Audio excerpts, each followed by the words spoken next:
चलिए इस वीडियो में हम लोग देख लेते हैं 26 फरवरी को मॉर्निंग में होने वाले जेईई मेंस एग्जाम का वीडियो सोल्यूशन। ठीक है, तो देर नहीं करते हैं, एक एक करके हम लोग सारे क्वेश्चंस का वीडियो सोल्यूशन देख लेते हैं। जैसे हमारे पास क्वेश्चन नंबर है 1। ये एक्चुअली में सॉल्वे अमोनिया प्रोसेस है। बस उन्होंने सॉल्वे अमोनिया प्रोसेस में अगर तुम जा करके देखोगे NCERT class 11 part 1 page number 296 exact में यही सारी चीजें दी गई हैं। मतलब जो सॉल्वे अमोनिया प्रोसेस है उन्होंने पूछा है, सब चीजें हमें पहले से ही मेंशन की गई हैं वहां पे। तो होगा क्या यहाँ पे, एक्चुअली में अमोनिया को जब हम CO2 के साथ पानी के साथ मिला करके डालते हैं तो बनते हैं अमोनियम के कार्बोनेट। फिर अमोनियम के कार्बोनेट को जब हम ऐड करते रहते हैं इसमें और सारा CO2, तो फिर वो कन्वर्ट हो जाता है अमोनियम के बाइकार्बोनेट में। और जब तुम अमोनियम बाइकार्बोनेट को NaCl से रिएक्शन कराओगे तो आयन एक्सचेंज हो जाएगा, NH4Cl बन गया, तो जो प्रोडक्ट C बनेगा वो क्या हो जाएगा, सोडियम बाइकार्बोनेट। तो एक्चुअली में वो हमसे चार ऑप्शन में यही जानना चाहता था कि A क्या है, तो A है हमारा वाटर, B क्या है, B है हमारा जो यहाँ पे बी जो हम सेकेंड स्टेप में ऐड कर रहे हैं बाइकार्बोनेट बनाने के लिए वो है हमारा CO2, और जो सी बनेगा वो है सोडियम बाइकार्बोनेट। एक्चुअली में सॉल्वे अमोनिया प्रोसेस से बनाते हैं हम लोग वॉशिंग सोडा। वो कैसे बनता है, बस लास्ट में इसको हीट कर देते हैं। जब हम बाइकार्बोनेट्स को हीट करते हैं तो कार्बोनेट मिलते हैं, CO2 और वाटर, तो यहाँ से बन जाता है वॉशिंग सोडा। लेकिन उन्होंने लास्ट स्टेप नहीं दिया है, बस वो सोडियम बाइकार्बोनेट बोले तो बेकिंग सोडा तक ही बनाना चाहते थे। तो ये हो जाएगा हमारे फर्स्ट क्वेश्चन का सोल्यूशन। क्वेश्चन नंबर 2 की तरफ हम लोग चलते हैं।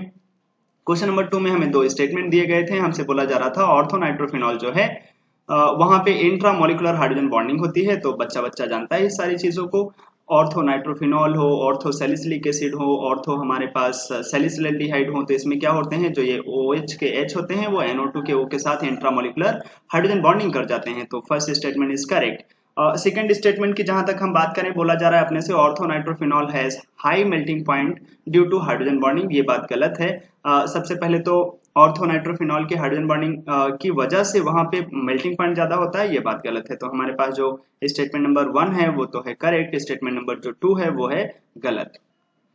तो क्वेश्चन नंबर 2 का जो आंसर हो जाएगा वो हो जाएगा statement 1 is true, statement 2 is false. कुछ लोगों ने ऐसे भी बोला है कि यहाँ पे कुछ स्टेटमेंट थोड़े से दूसरे तरीके से थे, तो मैं ऑर्थो और पैरानाइट्रोफिनॉल से ही रिलेटेड हमसे क्वेश्चंस पूछे गए थे, तो ऑर्थो पैरानाइट्रोफिनॉल से रिलेटेड कुछ सारी चीजें बता देते हैं जो आगे एग्जाम में भी तुम्हारे लिए इंपॉर्टेंट हो सकती हैं। सबसे पहले तो ये ध्यान रखें कि जो ऑर्थो और पैरानाइट्रोफिनॉल होते हैं दोनों में हाइड्रोजन बॉन्डिंग होता है।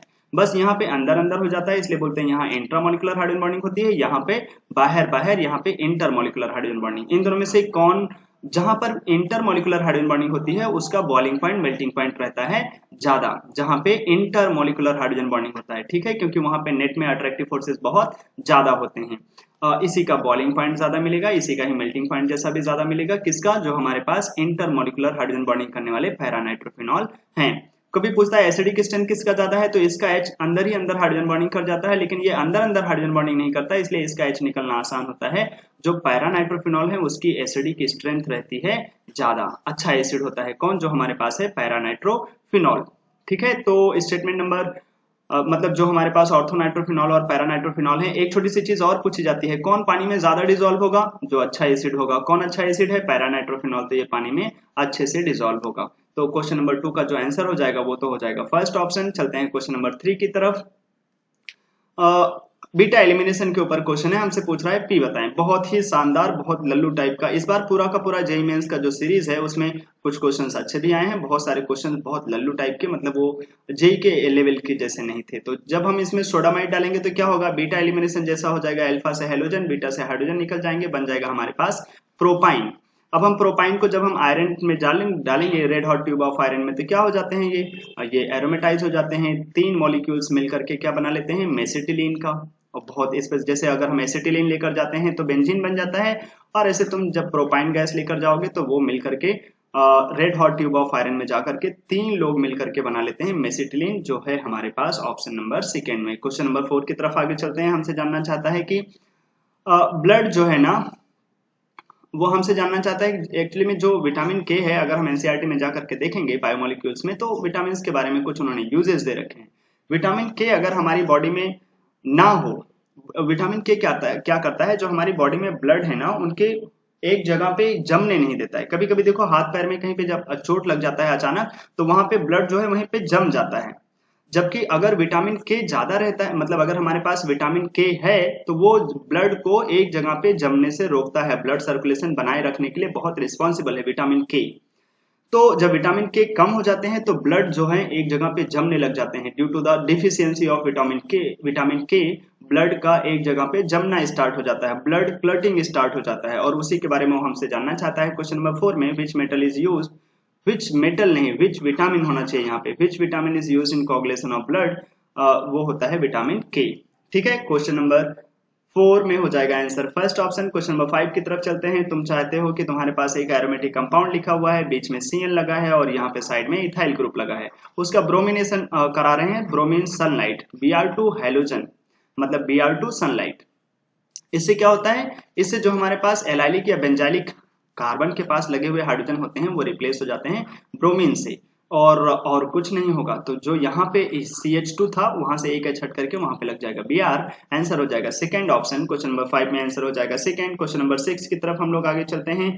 क्वेश्चन नंबर 6 बहुत ही आसान सा पॉलीमर से एक क्वेश्चन है। नियोप्रीन एक सिंथेटिक रबर होता है, इसका मोनोमर होता है क्लोरोप्रीन। क्लोरोप्रीन क्या चीज है, CH2 double bond CH single bond C, इसके पास एक Cl लगा होता है और ये CH2 डबल बॉन्ड। मतलब अगर हम इसको ऐसे बना दें लाइन डायग्राम से तो ये कुछ ऐसे होता है। अगर यही Cl को CH3 कर दिया जाए तो ये बन जाता है आइसोप्रीन। अगर हमने यहाँ पे Cl लगा रहा है तो ये है हमारे पास क्लोरोप्रीन। अब क्लोरोप्रीन होता है मोनोमर, इसी को पॉलीमराइज करा दिया जाए तो हमारे पास जो फॉर्म बन जाएगा वो होता है नियोप्रीन का। पॉलीमराइज कराओगे तो हमारे पास होगा क्या, CH2 single bond CH double bond middle में चला जाता है। जो पॉलीमराइजेशन कराते हैं तो क्या करते हैं, डबल को सिंगल, सिंगल को डबल, डबल को सिंगल, बस यही छोटा सा गाना गा देते हैं और हमारा पॉलीमराइजेशन आराम से हो जाता है। तो बस ये पॉलीमराइजेशन करा दोगे हमें मिल जाएगा नियोप्रीन। ठीक है, ये एक सिंथेटिक रबर है। ऑप्शन नंबर कहाँ मिलेगा हमें, सेकेंड ऑप्शन में, मतलब A B C, इधर मैंने C लिख रखा है तो C ऑप्शन में मिल जाएगा। क्वेश्चन नंबर 7 की तरफ चलते हैं। बहुत ही फेमस रिएक्शंस हैं ये फिनॉल की रिएक्शन Br2CH2 दोगे तो क्या होगा, ऑर्थो और पैरा पे ब्रोमीन लगेंगे। जहां पर मेजर प्रोडक्ट की बात किया जाए तो मेजर प्रोडक्ट होते हैं पैरा पे लगा हुआ ब्रोमीन, पैरा ब्रोमोफिनॉल। जबकि तुम उसको दोगे क्लोरोफॉर्म बेस तो ये क्या कर लेता है, ये तो राइमर्टिमन रिएक्शन है, बहुत ही रट्टाफिकेशन जैसा रहता है। यहाँ पे अटैकिंग इलेक्ट्रोफाइल कौन होता है, CCl2 डाइक्लोरोकार्बिन। और होगा क्या इससे हमारे पास बनेगा OH के ऑर्थो पे लग जाता है CHO, ऑर्थो सैलिसिलडिहाइड मेजर प्रोडक्ट। तो A होगा हमारे पास ऑर्थो सैलिसिलडिहाइड, B होगा हमारे पास पैरा ब्रोमोफिनॉल, और आंसर क्या होगा अपने पास, आंसर होगा 7 नंबर का सेकंड ऑप्शन। क्वेश्चन नंबर 8 की तरफ चलते हैं हम लोग। क्वेश्चन नंबर 8 में हमसे बोला जा रहा है C4H8Cl2 एक कंपाउंड है, उसकी हाइड्रोलिसिस करा रहे हैं तो C4H8O बन रहा है। अगर तुम जो कंपाउंड B बना है उसका डिग्री ऑफ अनसैचुरेशन निकालना चाहो, इसी को कुछ लोग बोल देते हैं डबल बॉन्ड इक्विवेलेंट, ये चीज निकालना चाहोगे तो देखो कार्बन है हमारे पास चार कार्बन होते हैं तो उसके पास हाइड्रोजन कितने होने चाहिए, 10, लेकिन है कितने, 8 डिवाइडेड बाई 2, तो डबल बॉन्ड इक्विवेलेंट 1 हो जाता है। इसका मतलब जो ऑक्सीजन है वो कैसा हो सकता है, वो कार्बोनिल कंपाउंड बना सकता है, या फिर मतलब एल्डिहाइड या कीटोन हो सकते हैं, या फिर जो हमारे पास प्रोडक्ट बी है वो ऐसा भी हो सकता है कि उसके पास कोई साइकिल लगी हो, कोई साइकिल हो उसके पास, एक साइकिल एक डीयू को रिप्रेजेंट करता है, एक पाई बॉन्ड एक डीयू को रिप्रेजेंट करता है, या फिर हमारे पास कोई इनॉल हो सकता है। तो अभी ये क्या है बी, उसके जानने के लिए वो हमें कुछ बोल रहा है कि जो बी है ना वो ऑक्सीजन बना पाता है। ऑक्सीजन कौन बना पाते हैं, जो हमारे पास कार्बोनिल कंपाउंड होते हैं, कौन से, एल्डिहाइड और कीटोन। इसका मतलब हम सारे जो भी पॉसिबिलिटीज हैं DU1 की वहां से खिसक करके आ जाएंगे कार्बोनिल कंपाउंड के पास। लेकिन बोल रहा है ऑक्सीजन तो बना लेता है but does not give Tollens test, Tollens test नहीं देता, इसका मतलब एल्डिहाइड नहीं बनाता है। तो इसका मतलब बिल्कुल ही पक्का चीज हो गया कि ये हमारे पास क्या है, एक कीटोन है। कीटोन है, जी हाँ। अब कीटोन पता चल गया, इस कंपाउंड का एक ही कीटोन बना सकते हो वो है 2-ब्यूटेनोन। एक ही कीटोन, 4 कार्बन के एक ही कीटोन बना सकते हैं वो है 2-ब्यूटेनोन। तो या तो आंसर होगा फर्स्ट या तो आंसर होगा लास्ट। और अब तुम सोचो हाइड्रोलिसिस करा करके कीटोन बनाना चाहते हो, इसका मतलब है जो तुम्हारे पास यहाँ पे 2 Cl लगे हैं, जो भी हमारे पास ब्यूटेन होना चाहिए, एक तो सबसे पहले स्ट्रेट चेन जैसा हो और जहां पे एक ही कार्बन पे 2 Cl लगे होने चाहिए, जिससे कि जब हम हाइड्रोलिसिस कराएं तो एक कार्बन पे 2 OH आ जाएं। एक कार्बन पे 2 OH आ जाते हैं तो उनको बोलते हैं हम लोग gem diol. Gem diols highly unstable होते हैं और वो फर्दर कन्वर्ट हो जाते हैं कहां पर, C डबल बॉन्ड O में। तो अगर तुम इसका आईपेक नेमिंग करोगे तो तुम्हें मिल जाएगा 2,2-डाइक्लोरोब्यूटेन। आंसर हो जाएगा 8 का फर्स्ट ऑप्शन। क्वेश्चन नंबर 9 की तरफ चलते हैं हम लोग। हमसे बोल रहा है जो क्लोरोफॉर्म है और जो एनिलीन है, is separated by simple distillation, इसके बारे में हमें देखना होगा। तो अगर तुम स्टेटमेंट देखोगे यहाँ पे तो हमसे ऑर्गेनिक कंपाउंड्स के सेपरेशन के ऊपर स्टेटमेंट बोला जा रहा है कि क्लोरोफॉर्म और एनिलीन को कैसे सेपरेट करें, क्या सिंपल डिस्टिलेशन से कर सकते हैं। तो बोलते हैं सिंपल डिस्टिलेशन से उनको सेपरेट कर सकते हैं जिनके बॉइलिंग पॉइंट में डिफरेंस काफी ज्यादा हो। जैसे हमारे पास क्लोरोफॉर्म है, क्लोरोफॉर्म का जो बॉइलिंग पॉइंट होता है वो अराउंड होता है 334 केल्विन के आसपास, और जो एनिलीन है उसका जो बॉइलिंग पॉइंट होता है वो 457 केल्विन के आसपास। तो जब भी कभी किसी के बॉइलिंग पॉइंट में डिफरेंस 25 डिग्री सेल्सियस से ज्यादा हो तो उन ऐसे मिक्सचर्स को हम लोग सिंपल डिस्टिलेशन से सेपरेट कर सकते हैं। तो ये इनमें देख लो, इनमें डिफरेंस तो बहुत ज्यादा है, 25 डिग्री सेल्सियस से बहुत ज्यादा, तो इनको हम लोग सेपरेट कर सकते हैं सिंपल डिस्टिलेशन से। यस।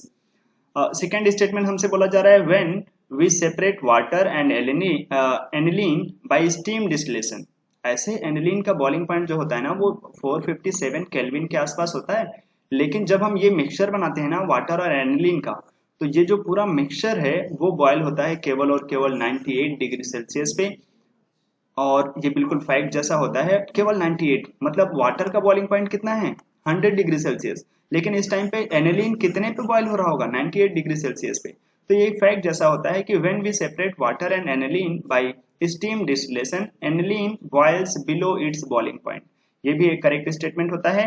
तो जो क्वेश्चन नंबर 9 है उसका आंसर हो जाता है statement 1 is true, statement 2 is true, और दोनों ही स्टेटमेंट कैसे हैं करेक्ट स्टेटमेंट हो जाते हैं। तो 9 का आंसर हो जाएगा क्या अपने पास third option, statement 1 and 2 both are correct.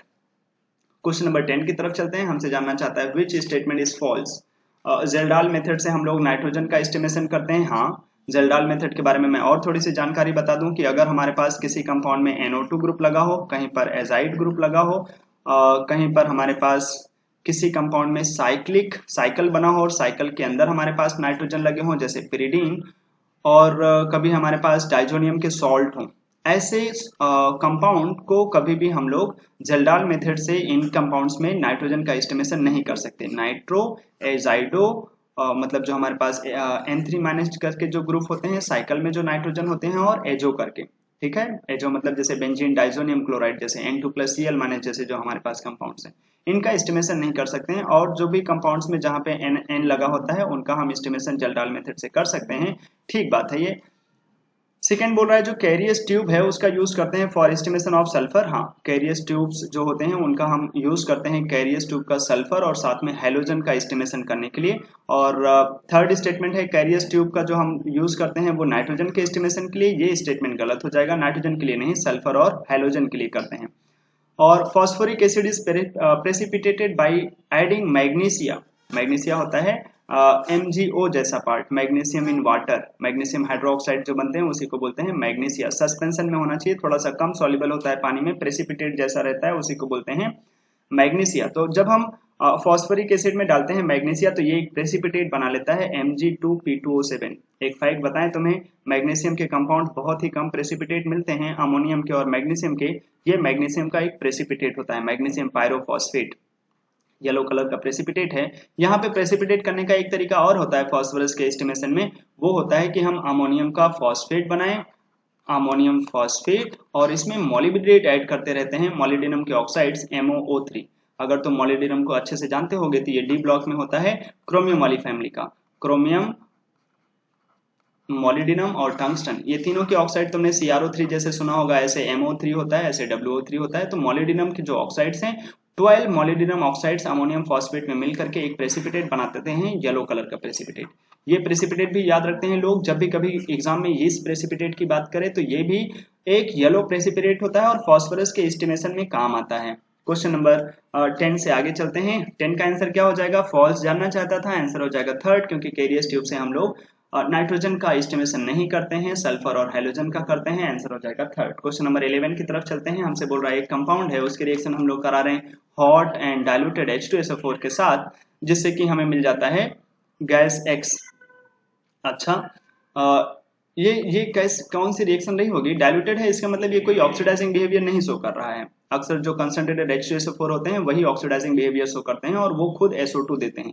लेकिन अभी उन्होंने बोला कोई कंपाउंड है H2SO4 से रिएक्शन करके गैस X देता है। इस गैस को जब हम डाइक्रोमेट पेपर के साथ लेकर आते हैं एसिडिक मीडियम में तो वो ग्रीन हो जाता है। इसका मतलब वो गैस ने क्या किया होगा, डाइक्रोमेट को रिड्यूस जिसकी वजह से इसका जो ऑक्सीडेशन नंबर है +6 से कहाँ चला गया होगा 3 में, और इसकी वजह से कलर चेंज हो गया होगा, आ गया होगा 3, मतलब ग्रीन कलर आ गया होगा, क्योंकि क्रोमियम 3+ का कलर कैसा होता है, याद रखना बहुत आसान होता है, क्रोमियम 3+ का कलर ग्रीन होता है। अच्छा, तो गैस SO3 तो हो ही नहीं सकता, क्योंकि SO3 किसी को ऑक्सीडाइज रिड्यूस कर ही नहीं सकता, क्योंकि ये फर्दर ऑक्सीडाइज नहीं हो सकता। गैस SO2 हो सकता है, हाँ SO2 हो सकता है, तो 1 एंड 3 तो ऐसे ही गड़बड़ हो जाएंगे, या तो 2 होगा या तो 4 होगा। अब SO2 होगा, अब SO2 होगा तो क्या बनाता है ये ऐसे कंपाउंड्स के साथ क्रोमियम का ऑक्साइड बनाता है क्या, Cr2O3 का प्रेसिपिटेट देता है क्या, नहीं, क्रोमियम सल्फेट, क्रोमियम सल्फेट बनते हैं, ठीक है, आंसर हो जाता है लास्ट पार्ट। रियल में ये रिएक्शन इस तरीके से रही होगी कि हमारे पास रहे होंगे सल्फाइड, उनमें हमने डाला होगा H2SO4, तो सल्फाइड जिस भी मेटल के ये सल्फाइड रहे होंगे, मान लो सोडियम के सल्फाइड रहे होंगे, तो ये क्योंकि H2SO4 अच्छा एसिड है तो वो बेकार एसिड को उसके सॉल्ट में से हटा देगा, सोडियम का सल्फेट बनाएगा और बनाएगा हमारे पास H2SO3। लेकिन H2SO3 जैसे H2CO3 अनस्टेबल होते हैं, डिकम्पोज कर जाते हैं, ऐसे H2SO3 भी डिकम्पोज कर जाता है SO2 में, और यही वो गैस है SO2। सफोकेटिंग ऑर्डर की डायमैग्नेटिक ट्राइएटॉमिक कलरलेस गैस होती है SO2, डेंजरस होती है, लोगों की अगर इसको सूंघते रहें तो उनको अस्थमा भी हो सकता है। क्वेश्चन नंबर 12 की तरफ चलते हैं। 11 का आंसर हो गया है कौन सा पार्ट, लास्ट ऑप्शन, ठीक है, लास्ट ऑप्शन। क्वेश्चन नंबर 12 की तरफ चलते हैं। विच of the following combination is correct, कौन सा कॉम्बिनेशन बिल्कुल सही है। तो कार्नाइट क्या होता है, ये एक्चुअली में बोरेक्स है। अब बोरेक्स जानते ना, है भाई, बोरेक्स का फॉर्मूला क्या होता है, वो वाला तो बता दो, लल्लू वाला, Na2B4O7.10H2O, ये है अपना बोरेक्स। कार्नाइट क्या होता है, बस तुम यहाँ पे 10H2O की जगह पे 4H2O लिख दो, Na2B4O7.4H2O, इसको बोलते हैं कार्नाइट। इसमें बोरॉन प्रेजेंट होता है, तो ए का हो जाएगा R। मान लो ये तुम नहीं भी जानते हो तब भी कर सकते हो, कैलामाइन होता है ZnCO3, इसके पहले वीडियो में भी मैंने बताया है। कैसेटराइट तो आज मॉर्निंग में जिन लोगों ने क्लास किया होगा उनको भी मैं बोल रहा था, कैसेटराइट क्या है, SnO2, टिन स्टोन, कैसेटराइट। सेरुसाइट, सेरुसाइट क्या होता है, PbCO3। सिडेराइट क्या होता है, FeCO3। स्फेलेराइट क्या होता है, ZnS। ऐसे कितने सारे नाम मैं लिख सकता हूँ, बस प्रैक्टिस में रहता है तो ध्यान रहता है। क्रायोलाइट क्या चीज होता है, Na3AlF6। ना तो यहाँ कहीं Na दिख रहा है ना Al दिख रहा है, तो F रहा होगा, क्रायोलाइट है F से। बस इन्हीं की मैचिंग करा लिया जाए। क्वेश्चन नंबर 12 का बहुत ही आराम से हमें आंसर मिल जाएगा। 12 का आंसर क्या हो जाएगा, फर्स्ट ऑप्शन, ठीक है। क्वेश्चन नंबर 13 की तरफ चलते हैं। एक कंपाउंड है जिसको हम यूज करते हैं लेड स्टोरेज बैटरी में। लेड स्टोरेज बैटरी में लेड और PbO2 का यूज होता है। Lead act as anode and PbO2 act as cathode during discharging of lead storage battery. जब भी लेड स्टोरेज बैटरी को जैसे जैसे टॉर्च में सेल लगा लेते हैं ना, जब लेड स्टोरेज बैटरी वो टॉर्च का सेल जैसा काम करता है, उस टाइम पे जो हमारे पास एनोड होता है वो होता है लेड और PbO2 होता है कैथोड। अच्छा, तो लेड के ये कंपाउंड हैं जिनको हम यूज करते हैं। लेड कहीं दिया नहीं है, PbO2 आंसर हो जाएगा, हम तो बोलेंगे आगे पढ़े ही ना। अब आगे बोला है हैविंग एम्फोटेरिक नेचर, तो ठीक है, होता है, जनाबे अली सनक पड़े में इनके पास एम्फोटेरिक नेचर होता है। And is a strong oxidizing agent, अब तो पक्का हो गया, PbO2 बहुत अच्छा ऑक्सीडाइजिंग एजेंट है, क्यों, क्योंकि यहाँ पे +4 ऑक्सीडेशन स्टेट है, और हम जानते हैं काशी गए सन पंजाब, काशी गए कौन, सन पंजाब, सन पंजाब। यहाँ पे C से कार्बन C से चार लोग 4 में ज्यादा स्टेबल होते हैं, लेड वाला +4 में कम स्टेबल होता है। अगर वो कभी 4 में हो तो कहाँ चला आता है, 2 में खुद होता है रिड्यूस, तो दूसरे को क्या कर देता है, ऑक्सीडाइज। इस वजह से ये एक बहुत बेहतरीन तरीके का ऑक्सीडाइजिंग एजेंट है। 13 का आंसर हो जाएगा फर्स्ट ऑप्शन। क्वेश्चन नंबर 14 की तरफ चलते हैं। कभी लोगों को बहुत अच्छे से याद कराया जाता है कि जो हमारे पास कुछ लेंथेनॉइड्स हैं जिनका सॉरी कुछ हमारे पास एक्टिनॉइड्स होते हैं जो +4 ऑक्सीडेशन स्टेट शो कर सकते हैं, और नॉर्मली +4 शो करने वाले 4 ही लोग होते हैं। 4 शो करने वाले कौन कौन, एक तो होते हैं प्रासियोडाइमियम, नियोडाइमियम, टर्बियम, और होते हैं हमारे पास एक तो प्रासियोडाइमियम, नियोडाइमियम, टर्बियम और डाइस्प्रोमियम। ये 4 लोग +4 ऑक्सीडेशन स्टेट शो कर सकते हैं एक्टिनॉइड्स में। और अब तुम वो जानना चाहता है हमसे कि बताओ वो कौन है जो MO2 जैसा पार्ट नहीं बना सकता है। ये जो ये हम लोग जो लिख रहे हैं ये हमारे पास एक्टिनॉइड नहीं है, एक अपने पास शॉर्टकट होता है लाला सेपर नंद प्रेम से, तो ये लाला लेंथेनॉइड वाली सीरीज के होते हैं, तो ये सारे लेंथेनॉइड हैं। लेंथेनॉइड्स नॉर्मली +3 में ऑक्सीडेशन स्टेट शो करते हैं, और कुछ लोग होते हैं जो 4 ऑक्सीडेशन स्टेट भी शो कर पाते हैं, जिसमें सेरियम भी होता है, सेरियम, प्रासियोडाइमियम, नियोडाइमियम, टर्बियम, डाइस्प्रोमियम, ये सब +4 ऑक्सीडेशन स्टेट भी शो कर सकते हैं। तो नियोडाइमियम शो कर सकता है, यस, बहुत ही बेहतरीन तरीके की लेजर लाइट बनाने के लिए भी हम इसका यूज करते हैं। इटर्बियम इटरबियम नहीं करता है। इटरबियम या तो 2 शो करते हैं या तो 3। इनके बारे में हम कभी सीखे था, लास्ट लेक्चर में ही हमने एक शॉर्टकट बताया था। क्या लैंथेनॉइड +2 ऑक्सीडेशन स्टेट शो करते हैं? तो आंसर आता है यस। और जैसे तुम बोलोगे यस, इसी में ही तुम्हारा कंपाउंड छिप जाता है। कौन कौन है जो +2 ऑक्सीडेशन स्टेट शो करते हैं? Ytterbium, europium and samarium. These are the lanthanoids which can show +2 oxidation state. और +2 में क्या होते हैं? ये अनस्टेबल अल्टीमेटली कहाँ जाते हैं? +3 में खुद होते हैं ऑक्सीडाइज, तो दूसरे को क्या करेंगे? रिड्यूस। तो अल्टीमेटली ये कैसे एजेंट होते हैं? Reducing agent. तो क्वेश्चन नंबर 14 की बात करें तो आंसर हो गया सेकंड ऑप्शन, क्योंकि इटरबियम ऐसा है जो MO2 नहीं बना सकता। क्वेश्चन नंबर 15 की तरफ चलें। उन्होंने इलेक्ट्रॉनिक कॉन्फ़िगरेशन दे रखा है। ठीक है भाई, इलेक्ट्रॉनिक कॉन्फ़िगरेशन से हम पता कर लेंगे वो कौन है। जैसे 1s2 ये तो 4 है, तो ये हो गया बेरिलियम। 1s2 2p1 ये हो गया बोरॉन। 1s2 2p3 ये हो गया नाइट्रोजन। 1s2 2p4 ये हो गया ऑक्सीजन। क्या करें? बस यहाँ हमसे पूछ रहा है इनकी यहाँ पे आयनाइजेशन एंथैल्पीज दी गई हैं। हमें पता है बेरिलियम का बोरॉन से ज्यादा होता है, क्योंकि यहाँ पे फील्ड इलेक्ट्रॉनिक कॉन्फ़िगरेशन जैसा है, और ऑक्सीजन का कम होता है नाइट्रोजन से। तो सबसे ज्यादा होगा नाइट्रोजन का, सबसे ज्यादा होगा नाइट्रोजन का। तो थर्ड का होगा एस से, थर्ड का होगा एस से। एक ही ऑप्शन में है, तुम और सारे ऑप्शन को मैच करा लेना, आंसर हो जाएगा फर्स्ट ऑप्शन। क्वेश्चन नंबर 16 की तरफ चलते हैं। भारी जल के बारे में हमसे पूछ रहा है। भारी जल क्या है? Heavy water. हैवी वाटर क्या होता है भाई? तुमने हैवी ड्यूटी सुना होगा, ऐसे ही हैवी वाटर D2O। D2O इसको बोलते हैं हैवी वाटर। और इसका हम काफी टाइम इसलिए यूज करते हैं जिससे कि हमें रिएक्शन मैकेनिज्म के बारे में थोड़ा पता चले। क्यों? क्योंकि वाटर देने से कुछ पता ही नहीं चलता है क्या हुआ, कहीं भी H लग गया तो वो H किससे आया कुछ नहीं पता चलता, तो हम D2O का यूज कर सकते हैं in order to determine the reaction mechanism. इस बात को हम मानेंगे सही। कुछ second statement, viscosity of water, heavy water is less than water. नहीं, जो ड्यूटेरियम है ये हैवी है, इसकी विस्कोसिटी ज्यादा होती है एज कम्पेयर टू वाटर। तो ये स्टेटमेंट गलत होता है। D2O can be prepared by exhaustive electrolysis of water. Exhaustive electrolysis of water, जी हाँ, अगर तुम वाटर की बहुत भयंकर तरीके से इलेक्ट्रोलिसिस करो ना, तो नॉर्मली तो वाटर चले जाते हैं H2 और O2 में, लेकिन जो बाद में वाटर थोड़े मोड़े बचते हैं ना, वो वाटर वाटर नहीं होते हैं, वो वाटर बचे हुए होते हैं D2O। वाटर के इलेक्ट्रोलिसिस जब कराते हैं तो वाटर तो इलेक्ट्रोलाइज होते हुए चले जाते हैं H2 और O2 में, जिसको नॉर्मली हमें वाटर की इलेक्ट्रोलिसिस कराने के लिए कोई ऐसे सॉल्ट का यूज करना पड़ता है, जैसे हमारे पास सोडियम सल्फेट, इन सारे सॉल्ट को यूज करते हैं। और जब हम इलेक्ट्रोलिसिस कराते चले जाएंगे ना, तो वाटर तो इलेक्ट्रोलाइज होता चला जाता है, और जब इलेक्ट्रोलिसिस रुकती है तो कुछ पार्ट बच जाता है, वही होते हैं D2O। और बोला जाता है D2O can be prepared by exhaustive electrolysis of H2O, बोलते हैं yes it is correct. And boiling point of heavy water is more than that of normal water, ये भी बात सही होती है। जो बॉइलिंग पॉइंट है हैवी वाटर का वो ज्यादा होता है नॉर्मल वाटर से। तो करेक्ट क्या हो जाएगा? A, C and D। ए जैसा अभी है यहाँ पे A, C and D, first option को पूरा सही कर लेना, A, C and D। Question number 16 first option A, C and D, ठीक है। क्वेश्चन नंबर 17 की तरफ चलते हैं।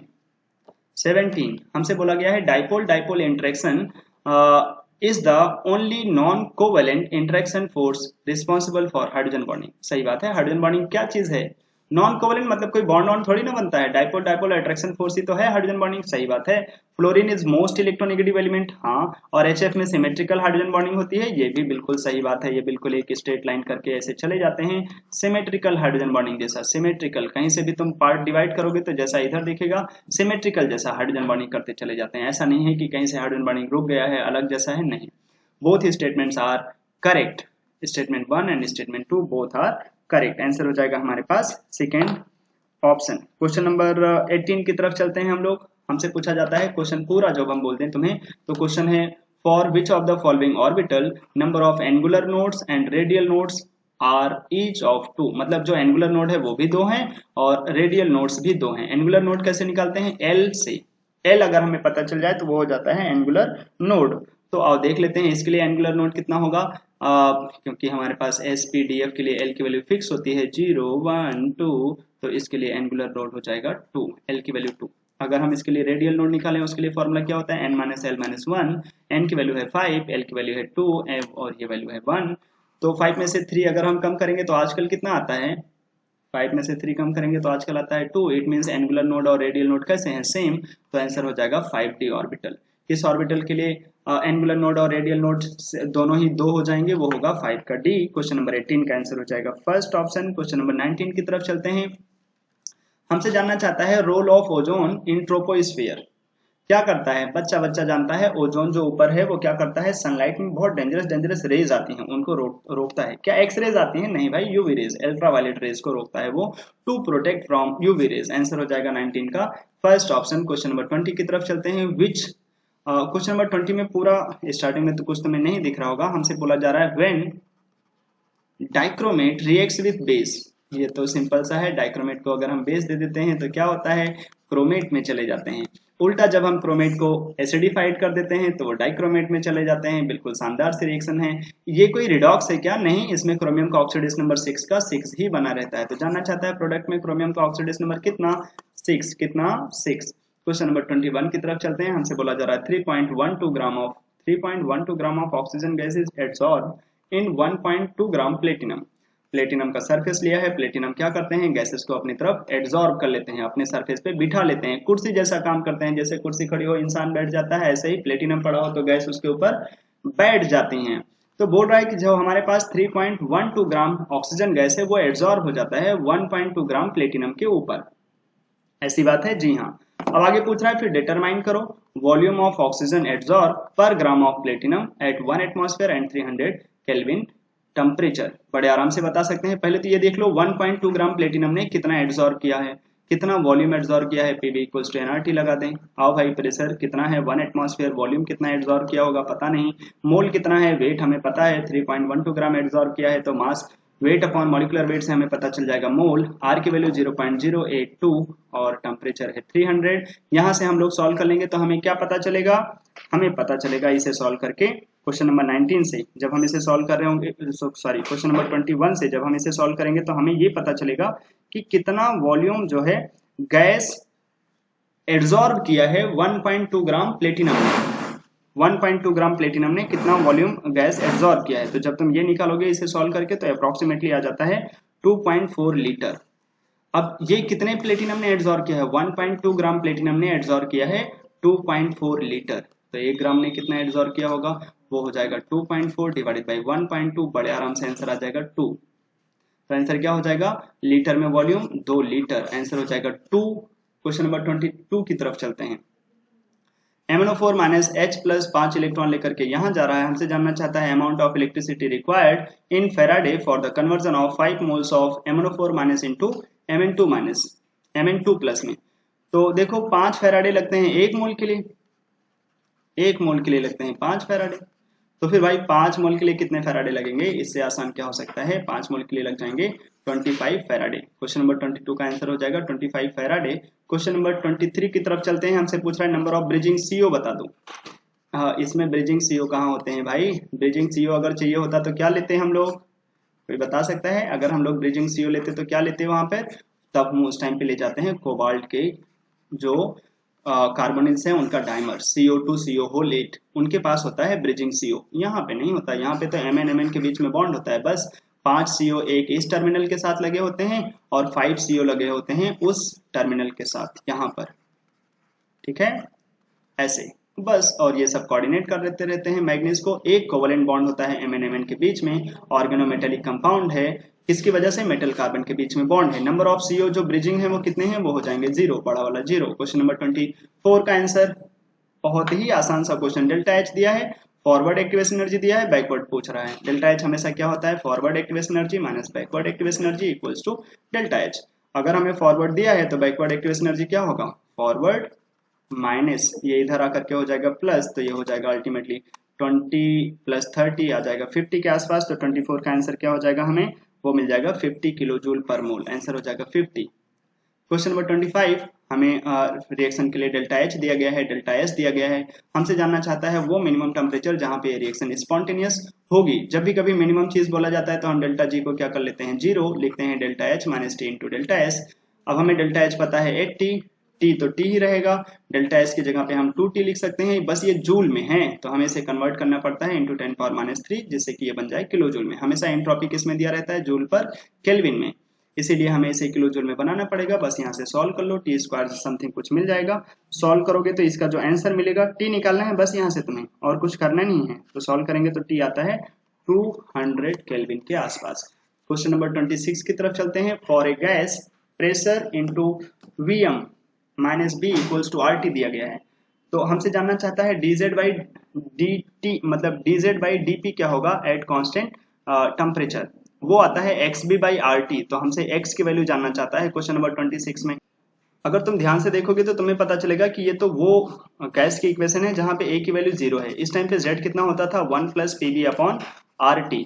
तो चलो इसको हम इंटीग्रेट कर लेते हैं, डिफरेंशिएट कर लेते हैं किसके, प्रेशर के रिस्पेक्ट में। तो ये बन जाएगा dz by dp equals to, ये तो कांस्टेंट सा टर्म है, ये हो जाएगा 0 प्लस, और अगर हम प्रेशर के रिस्पेक्ट में करेंगे तो b अपॉन RT एक कांस्टेंट हो जाएगा बाहर, और dp बाई dp वो कैसा हो जाएगा अल्टीमेटली 1। तो ये आ जाएगा b अपॉन RT जैसा। तो यहाँ पे जो x जैसा लिखा है वो कितना हो जाएगा dz बाई dp, तो हमारे पास मिल जाएगा dz by dp equals to b upon RT। It means जो x है वो हो जाएगा 1। तो हमारे पास जो x का आंसर आ जाएगा वो कितना होगा 26 का आंसर 1। 27 की तरफ चलते हैं। हमसे बोल रहा है स्टार्टिंग कर रहे हैं 1 मोल Ab2 से 25 लीटर कंटेनर लेकर के, और जब इक्विलिब्रियम आता है तो प्रेशर हो जाता है 1.9 एटमॉस्फेयर। हमसे जानना चाहता है अगर Kp आया है x इंटू 10⁻⁻1 तो x क्या होगा। Kp निकालना है, इक्विलिब्रियम का प्रेशर पता है, स्टार्टिंग का मोल पता है, वॉल्यूम पता है और टेम्परेचर पता है। तो हम ऐसा करें स्टार्टिंग से प्रेशर निकाल लेते हैं जिससे कि पूरी रिएक्शन को प्रेशर में कर लें और उसके बाद Kp निकालना बहुत आसान रहेगा। तो स्टार्टिंग में ही इनिशियल कंडीशन पे क्या लगा दें, Pv equals to nRT।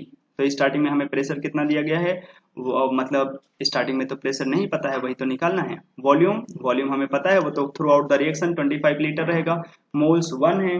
R की वैल्यू कितना है हमारे पास, R की वैल्यू तो हम लिखेंगे 0.082 और टेम्परेचर कितना 300 केल्विन। इसे सॉल्व करके फिर हम लोग निकालेंगे क्या चीज, प्रेशर कितना आएगा, इसको सॉल्व करके निकालने पे पता चलेगा। जब हम लोग इसको सॉल्व करते हैं तो हमें जो प्रेशर मिलता है वो आता है पॉइंट का 984। ये हो गया इनिशियल प्रेशर, ये कितना हो गया 0.984। अब ये रिएक्शन आगे जाएगी, हाँ मान लेते हैं P चला गया तो ये बनेगा P, ये बनेगा 2P। तो टोटल प्रेशर निकाल लो तो टोटल हो जाएगा 0.984, टोटल करोगे तो ये आ जाएगा plus 2P equals to total pressure कितना है हमारे पास फाइनली 1.9। तो जब हम यहाँ से सॉल्व करके निकाल सकते हैं P कितना होगा, वो हो जाएगा हमारे पास 1.9 माइनस 0.984 डिवाइडेड बाई 2। ठीक है, अब इसे सॉल्व कर लोगे तो तुम्हें मिल जाएगा P की वैल्यू, और P जो तुम्हें सॉल्व करने पे आएगा यहाँ से वो मिलता है 0.458। 0.458। अगर तुम्हें P पता चल गया तो अब तुम सबका प्रेशर बता सकते हो और डायरेक्ट Kp लिख सकते हो। Kp क्या होगा, प्रेशर ऑफ A जो कि है P के बराबर, और प्रेशर ऑफ B का स्क्वायर जो कि होगा 2P का स्क्वायर। अब तुम्हें P पता है, उठा के रखना है, divided by pressure of Ab2 वो कितना हो जाएगा 0.984 माइनस P जो कि तुम्हें पता है, उठा के रख देंगे तो हमारा Kp आ जाएगा। सॉल्व करोगे तो जो तुम्हें Kp की वैल्यू मिलती है वो मिलती है 0.730 के आसपास। मतलब सॉरी, जब हम इसको सॉल्व करते हैं तो जो हमें Kp का वैल्यू मिलता है एग्जैक्ट में वो मिलता है 0.6627। लेकिन तुम्हें ऐसे आंसर बोलना है तो इसको तुम लिखोगे 6.627 इंटू 10⁻⁻1। तो x की वैल्यू हो जाएगी ये 6.627 या 6.62, यहाँ पे 5 नहीं 7 लिख देना होगा, बस ये हो जाएगा तुम्हारा x का वैल्यू। ठीक है, तो क्वेश्चन नंबर 27 का आंसर ये मिल जाएगा। क्वेश्चन नंबर 28 हमसे जानना चाहता है सिग्निफिकेंट फिगर्स बता दें। जब भी सिग्निफिकेंट फिगर्स की बात करते हैं तो जो 10 की पावर में होता है उसको नहीं मानते, और जो भी चीज यहाँ पे लिखी है उसको क्या कर लेते हैं काउंट, और जो वहां पे कोई नॉन जीरो नंबर के बीच में जीरो आते हैं उनको भी काउंट करते हैं और इसको भी काउंट कर लेते हैं। पॉइंट के बाद जो भी आया उन सबको, जो भी यहाँ लिखा है सब। तो सिग्निफिकेंट फिगर्स कितने 1 2 3 4 5 6 7 8। तो सिग्निफिकेंट फिगर्स हो जाते हैं 8। बस ये हो जाएगा अपना आंसर। क्वेश्चन नंबर 29 की तरफ चलते हैं। बहुत ही बेहतरीन सा क्वेश्चन है। हमसे बोला है 2 to 4 ml of SO2 NTP पे है, उसका रिएक्शन हम करा रहे हैं 100 ml 0.1 मोलर NaOH के साथ। अच्छा, तो SO2 की रिएक्शन तुम करा रहे हैं NaOH से, इससे होगा क्या, ये दोनों रिएक्शन करके बना रहे होंगे एसिड बेस्ड रिएक्शन सोडियम का सल्फाइड NaHSO3, ये बना रहे होंगे सोडियम का सल्फाइड, सोडियम बाइसल्फाइड बोल सकते हैं इसको, या सोडियम हाइड्रोजन सल्फाइड।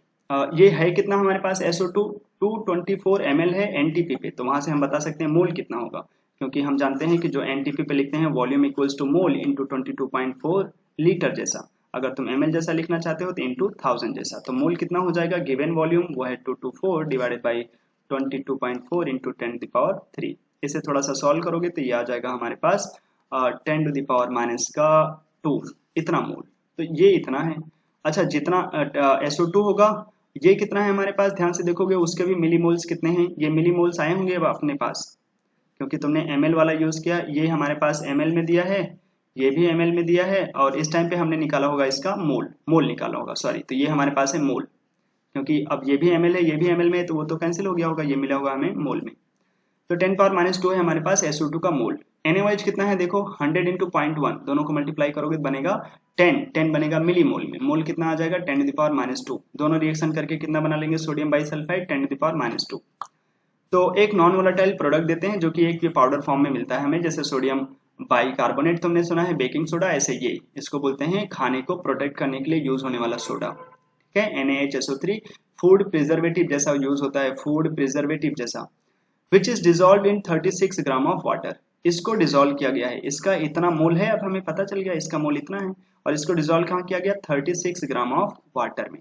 अच्छा, तो हमसे जानना चाहता है फिर बता दो, then vapour pressure of solution, ओ नॉन वोलेटाइल है ये चीज, नॉन वोलेटाइल सोल्यूट तुमने उठा करके डाल दिया वोलेटाइल सॉल्वेंट में, तो क्या होगा, relative lowering of vapour pressure, तो सोल्यूशन का वेपर प्रेशर जानना चाहता है, प्योर वाटर का वेपर प्रेशर दिया है 24, तो 24 मतलब PB naught minus PS divided by PS into mole I into mole fraction of solute, I कितना लिखोगे इसके लिए, ये तो 2 आयन दे जाएगा, तो ये हो जाएगा 2 into mole fraction of solute, वो कैसे लिखेंगे, उसके मोल 10⁻² divided by total mole, total mole में 10⁻² उसके मोल्स प्लस वाटर के मोल 36 डिवाइडेड बाई वाटर का मॉलिक्यूलर मास 18, अल्टीमेटली वो हो जाएगा 2, और बस इसी को सॉल्व कर लो, तुम्हें यहाँ से मिल जाएगा PS को जब तुम सॉल्व करोगे तो तुम्हें जो प्रेशर मिलेगा वो मिलेगा, बस तुम इस वाले इक्वेशन को सॉल्व करोगे ना तो तुम्हें आंसर मिल जाता है 23.76 mm ऑफ Hg। ये तो पक्का पता है कि जो प्रेशर है वो तो घटता ही घटता, लोअरिंग होती क्योंकि तुमने नॉन वोलेटाइल सॉल्यूट डाला है, वोलेटाइल सॉल्वेंट में तो वेपर प्रेशर घटता, सॉल्वेंट का वेपर प्रेशर है 24, तो बाद में जो वेपर प्रेशर है वो घटेगा ही घटेगा, PB naught minus PS divided by PB not होता था, ये यहाँ पे लिखेंगे 24, ठीक है। अब इसे सॉल्व करना चाहिए, PB naught minus PS divided by PB not. अब जब तुम इसे सॉल्व करोगे तो हमारे पास जो रियल में हमारे पास वैल्यू मिल जाएगा PS का, वो मिलेगा 23.76, और अगर ये आया इतना और वो चाहता है कि ऐसे लिख के बताएं x इंटू 10⁻² जैसा, तो इसे लिख सकते हो 2376 इंटू 10⁻², मतलब 100 से मल्टीप्लाई 100 से डिवाइड कर दो, तो डिवीजन वाला इधर ले जाएंगे, ये मिल जाएगा इतना, तो x की वैल्यू कितनी हो जाएगी, x की वैल्यू होगी 2376, 2376, 29 का आंसर क्या हो जाएगा 2376, ठीक है। तो इस वीडियो में अपने पास इतने ही क्वेश्चंस हैं, हम लोगों ने कर लिया शिफ्ट 1 का सारे क्वेश्चंस का सॉल्यूशन, एक क्वेश्चंस नहीं मिले, मैक्सिमम हम लोगों ने जितने क्वेश्चंस इकट्ठा कर पाए उनका वीडियो सॉल्यूशन तुम्हें दे दिया है। एक ही शिफ्ट का क्वेश्चंस और बचा है जो आज शाम को होना है, उसका भी वीडियो सॉल्यूशन तुम्हें बहुत ही जल्दी मिल जाएगा। चलें आज के लिए इसे इतना ही रखते हैं, तब तक के लिए बाय।